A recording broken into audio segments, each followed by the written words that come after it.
नवाज शरीफ साहब इस सिचुएशन में क्या सोच रहे हैं? हम हमेशा यही सोचते रहते हैं और फिर आपकी तरफ आते हैं आपसे बात करने के लिए। असल में सितंबर जब शुरू हुआ तो ये खबरें गर्म थीं कि नवाज शरीफ साहब लंदन जाएंगे और इमरान खान साहब ने भी इसका इंदिया दिया था कि सामान वगैरह उन्होंने कुछ पकड़ना है, उसके बाद वो चले जाएंगे। और फिर पीटीआई ने ये कहना शुरू कर दिया कि भाई वो वापस ही नहीं आएंगे। उस वक्त आपने भी ये खबर दी थी, लेकिन उस वक्त आप भी जा रहे थे, आप भी नहीं गए, नवाज शरीफ साहब भी नहीं गए, और अब ये खबरें हैं कि नवाज शरीफ साहब लंदन चले। मेरे बारे में क्या खबर है? जी, आपके बारे में क्या खबर है? आपके बारे में खबर है कि आप भी लंदन जा रहे हैं, नवाज शरीफ साहब भी लंदन जा रहे हैं।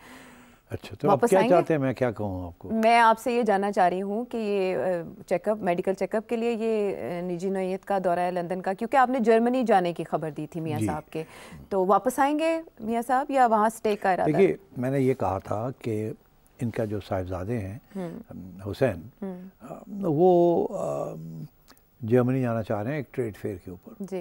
वो उनकी स्टील मिल को अपग्रेड कर रहे हैं जो सऊदी अरेबिया में। इसी सिलसिले में मियाँ साहब और हुसैन गए थे चाइना एक बहुत बड़े ट्रेड फेयर के ऊपर। याद है आपको? वो 4-5 दिन के लिए बड़ी यहाँ स्पेकुलेशन होगी कि खुफिया मीटिंग सियासी है, कुछ नहीं था।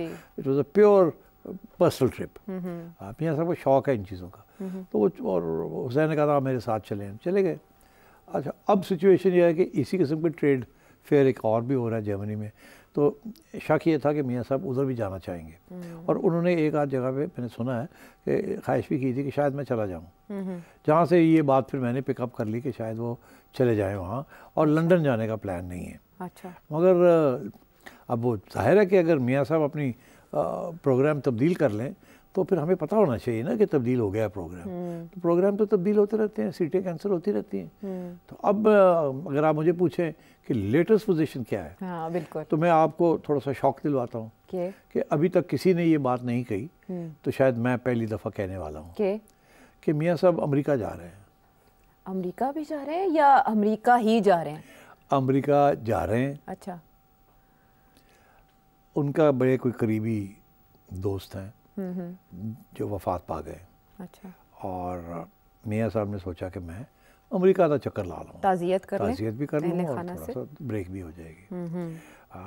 तो मेरा ख्याल है 3-4 दिन के लिए वो अमेरिका भी जाएंगे अब। अच्छा, और शायद शुरू में स्ट्रेट अवे अमेरिका ही चले जाए, ना जर्मनी जाए ना लंदन जाए। वापसी के ऊपर मेरा ख्याल है कि फिर बड़ा मुश्किल हो जाएगा लंदन ना जाना। अच्छा, वापसी में। अच्छा, तो इट इज़ पॉसिबल कि ऑन द वे बैक वो शायद 2-3 दिन के लिए लंदन रुक जाएं अपनी मेडिकल के लिए, अगर उनका ख्याल है कि ज़रूरी है। तो ये इस वक्त जो लेटेस्ट खबर जो है वो यही है कि he is going to America for a few days. कोई नेगोशिएशन नहीं, कोई कुछ नहीं, इट्स प्योरली पर्सनल। और फिर उसके बाद ही may go to London again, purely personal. And मेरा ख्याल है जर्मनी का जो प्लान है वो कैंसिल हो गया अब। अच्छा, हाँ, तो ये सिचुएशन है। अच्छा, अमेरिकी सफ़ीर से मुलाकात भी इन्हीं दिनों में हुई? हाँ, उससे बड़ी देखिए उसकी डिटेल्स तो नहीं पता चल सकी जी, मगर मरियम साहिबा ने एक बहुत जाते जाते एक इम्पॉर्टेंट बात कर दी। वो उसका क्लिप भी है। हाँ, वो चाइना के सफ़ीर की बाबत बात कर रही थी शायद। हाँ, मगर नहीं, वो ये कह रही थी कि मियाँ साहब ने जो मुलाकात की है, एम्बेसडर ने इनसे ये पूछा कि आप ये इतनी इंस्टेबिलिटी हुई है तो आप इसको कैसे देख रहे हैं, क्या होगा क्या नहीं होगा, वो पूछ रहे थे सवाल। जाहिर है लोगों का इंटरेस्ट है इसमें। तो मियाँ साहब ने अकॉर्डिंग टू मरियम जवाब ये दिया, ये कोई नई बात तो नहीं है, हमने सारी उम्र यही देखा है पाकिस्तान के अंदर, इस किस्म की इंस्टेबिलिटी रहती है, अप एंड डाउन रहता है, तो हमारे लिए कोई नई बात नहीं है, ना ही आपके लिए कोई नई बात होनी चाहिए, सब कुछ अंडर कंट्रोल है, ऐसी कोई बात नहीं है। ठीक है, तो अमेरिका जा रहे हैं मियाँ साहब और फिर लंदन भी रुकेंगे, तो आपका भी साथ ही प्लान है, आप भी अमेरिका जा रहे हैं? नहीं, मैं अब मेरा क्यों इतनी अहमियत बन गई यार? मतलब आपका दौरा पहले एक्सपेक्टेड था, वो मियाँ साहब का मुलतवी हुआ तो आपका भी मुलतवी हुआ, इसलिए शक होता है। मियाँ साहब लंदन अभी नहीं जा रहे। अच्छा, तो मैं जा रहा हूँ। आप जा रहे हैं? हाँ, मैं जा रहा हूँ। अच्छा, लंदन ही जा रहे हैं? तो अगर मियाँ साहब लंदन आए तो फिर मेरी मुलाकात वहाँ भी हो जाएगी उनसे। अच्छा, जाहिर है बहुत से लोग मिलेंगे, हम भी लाइन में खड़े हो जाएंगे। आप लाइन में नहीं खड़े होते? अच्छा, नहीं ना, कश्ती में साथ बैठते हैं। अच्छा, तो खैर नहीं, अरे यार वो कश्ती मेरे गले पड़ी हुई है। ये गले कैसे पड़ी, ये भी बड़ी दिलचस्प कहानी है। किसी दिन हम सेठी साहब से ये भी जानेंगे, लेकिन वक्त ख़त्म होने का मेरा प्रोड्यूसर साहब की जानिब से मैं IMF के ऊपर एक बहुत अहम सवाल सेठी साहब से जानना चाह रही थी कि IMF डील में जब भी रुकावट पैदा हुई कहा जाता था कि कुछ शराइत जो हैं वो चीन से मुताल्लिक़ हैं, और अब वज़ीर आज़म पाकिस्तान की ये बात कि IMF की कड़ी शराइत पूरी कर दी, कुछ का ताल्लुक चीन से था। इसमें मेरा बहुत इंटरेस्ट है, ये सवाल मैं सेठी साहब के सामने रखना चाहती थी कि इससे क्या मुराद है वज़ीर आज़म पाकिस्तान की, और चीन ने कैसे ताबुन किया IMF डील के हुसूल में। ये सब सवाल आपसे आने वाले प्रोग्राम में इनके जवाब जानने की कोशिश करेंगे। इजाज़त दें।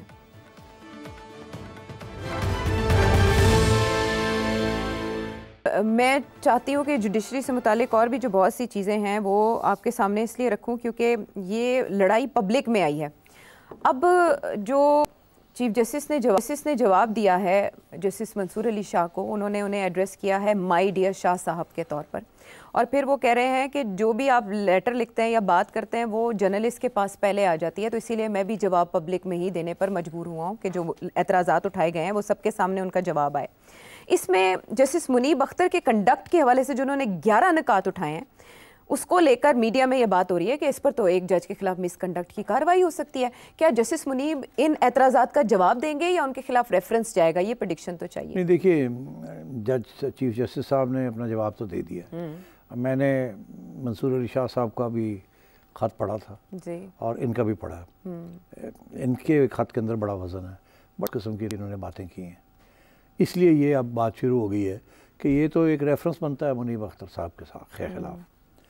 मैं नहीं समझता कि वो रास्ता लिया जाएगा।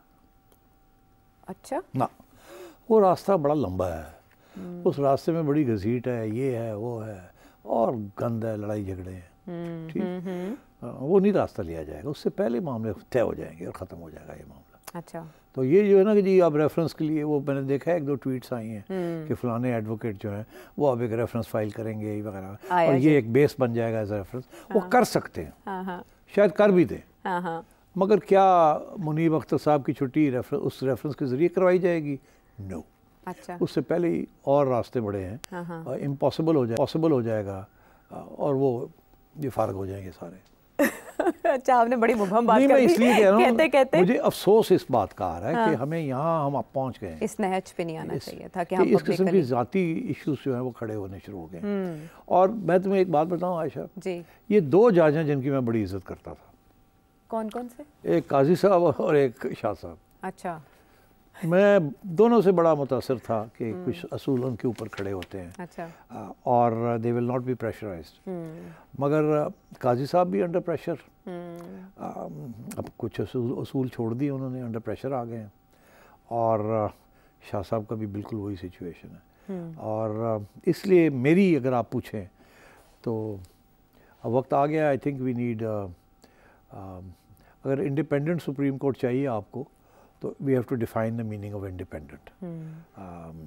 बिकॉज देखिए, हम ये नहीं चाहेंगे कि सुप्रीम कोर्ट ऐसा बन जाए जो कि हर बात इस्टेब्लिशमेंट की उसके ऊपर मोहर लगाए, या हर बात जो है एक ऑटोक्रेटिक गवर्नमेंट की हर बात के ऊपर मोहर लगाए। ये Supreme Court has to be a balance, restoring the balance, excesses को रोकने के लिए, और एक्सेसेस हर पावर सिचुएशन में होते हैं।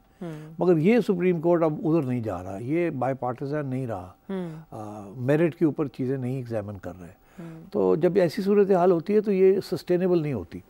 तो मैंने इसीलिए कहा कि अब मैं कुछ और कह दूंगा तो बहुत ही शोर पड़ जाएगा। I would be surprised, shocked, stunned अगर if the 3 top of the Supreme Courts all survive. अब ज़्यादा नहीं पूछना आपने मुझे। ठीक है, ठीक है, ठीक है, इतना काफी है। अभी some of them may think they will survive, some of them may think they will be the next chief justice, some of them they think that मुझे तो कोई कुछ कर ही नहीं सकता, मैं तो 3rd चीफ जस्टिस बनूंगा and so on. I don't think ये सिचुएशन होगी। I think there will be betrayals, power plays and surprises। इन 3 लफ्ज़ों के साथ आपने काफ़ी इंटरेस्टिंग बना दिया मैच को जो अक्टूबर में होने जा रहा है, लेकिन उसमें वाज़े हो जाएगी, पिक्चर वाज़े हो जाएगी। अब 63A पे चीफ जस्टिस साहब का ये कहना है कि जब भी कमेटी का इजलास होता था तो उसमें जस्टिस मुनीब अख्तर जो हैं उनकी वजह से मसाइल होते थे। 63A को फिक्स कर देना मंडे के लिए ये जाहिर करता है कि वो इन अ वे उसको रिव्यू कर लिया जाएगा। नॉट ओनली रिव्यू कर दिया जाएगा, गवर्नमेंट के हक में फैसला आएगा। अच्छा, तो फिर उसके बाद आईनी तरमीम का जो मामला है वो कदरे आसान हो जाएगा हुकूमत के लिए। लेकिन प्रेडिक्शंस ये आ रही हैं कि 30 अक्टूबर तक ये हुकूमत की, मरीम नवाज साहिबा की हुकूमत की छुट्टी हो जाएगी। पीटीआई के रहनुमा ये कहते हुए पाए जा रहे हैं क्योंकि ये हुकूमत आईनी तरमीम पास नहीं कर सकती। आपके भी यही ख्याल है? नो। अच्छा, ये हुकूमत रहेगी? नहीं, देखिए, हाँ, हुकूमत रहेगी। अच्छा, बात ये क्यों आ रही हैं ऐसी बातें? हाँ, अब अगर आप इजाज़त दें तो मैं कुछ लिंक करूंगा, कुछ और डेवलपमेंट्स हुई हैं, शायद आप उधर जाना चाहेंगी कि नहीं, मुझे नहीं पता। अच्छा, मगर अभी आप एक नया DGISI भी अपॉइंट होने जा रहा है। जी, हो गए 30 को, बस 4 संभालेंगे, नाम तो आ गया सामने। तो उनकी अपॉइंटमेंट भी इम्पॉर्टेंट है जी, और उसका ताल्लुक भी आपके सवाल के साथ है, क्योंकि क्या उनके आने के साथ कोई नई पॉलिसीज़ होंगी या पुरानी पॉलिसीज़? हाँ, ये मेरा सवाल था। बिल्कुल। तो वो कोई ये नहीं की जा रही थी कि PTI जो है वो इलेक्शन स्वीप करेगी तो रोकना पड़ जाएगा और हर किस्म के रास्तेंगे। तो जो लोग इन्वॉल्व रहे हैं इन चीज़ों में, whether dealing with the judiciary, whether dealing with the political parties, सब ने they've all failed at one level or another।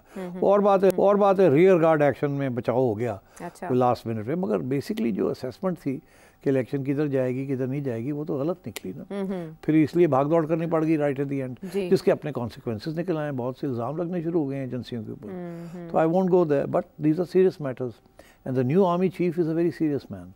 He's a straight guy, he's a serious man, he's upright, make no mistake about that. तो sooner और later उन्होंने action लेना ही लेना था। अच्छा। अब लोग परेशान थे कि इतनी एक्शन लिया क्यों नहीं, कोई इलेक्शन को हुए कुछ अरसा हो गया, बट मैंने यही कुछ पेशन गोई की थी। सुनवा दें आप वो सुनवा दें, जब मैंने कहा था कि 3 लोग इधर उधर हो जाएंगे।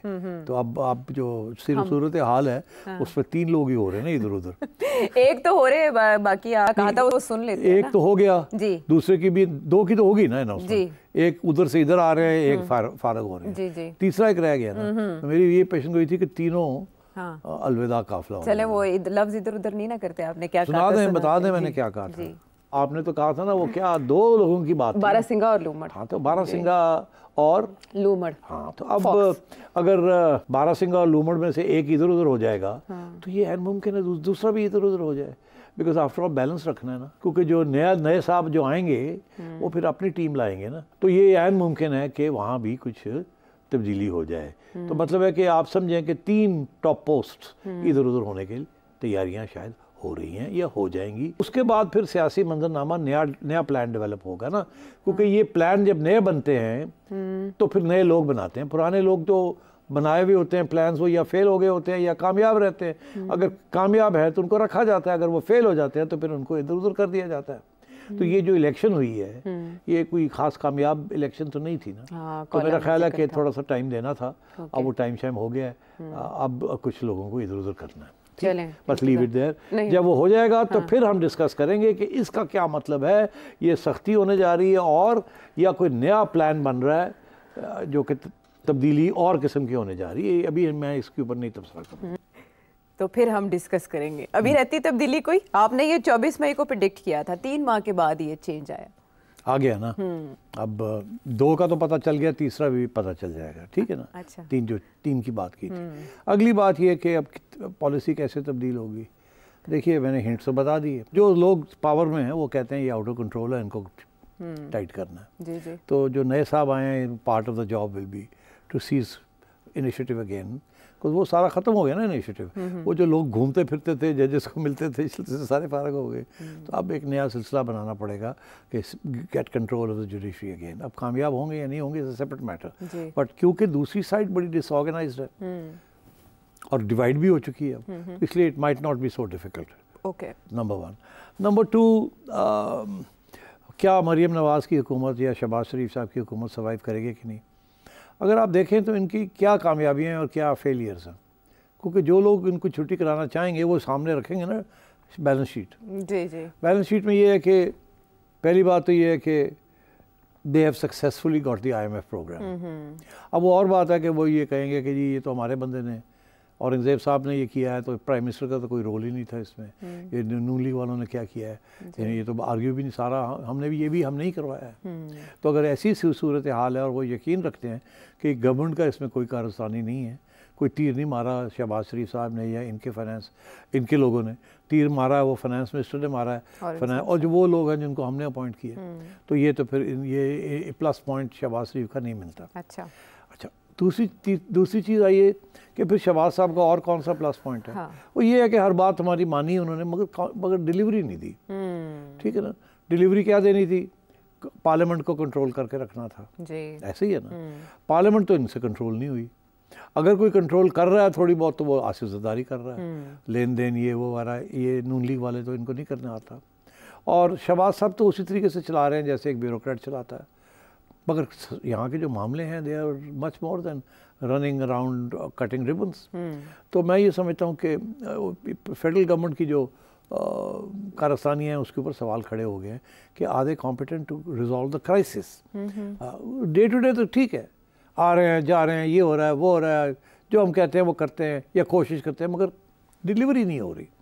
किस पे डिलीवरी? जजेस पे नहीं हुई, IMF पे हुई है, मगर at the end of the day finally इनके बंदों ने की है। और अगर मौका मिलता तो मियाँ नवाज शरीफ साहब का इतना प्रेशर था कि शायद वो ऐसे इकदाम कर देते जिसके साथ IMF फिर नाराज़ हो जाती। तो मियाँ साहब तो चाहते थे ना कि इतने रिलीफ मिले ना आवाम को, ज़्यादा प्रायोरिटी। तो मतलब है कि तो मैं समझता हूँ शहबाज साहब को तो कोई ख़ास ब्राउनी पॉइंट्स नहीं मिले एस्टेब्लिशमेंट के अंदर।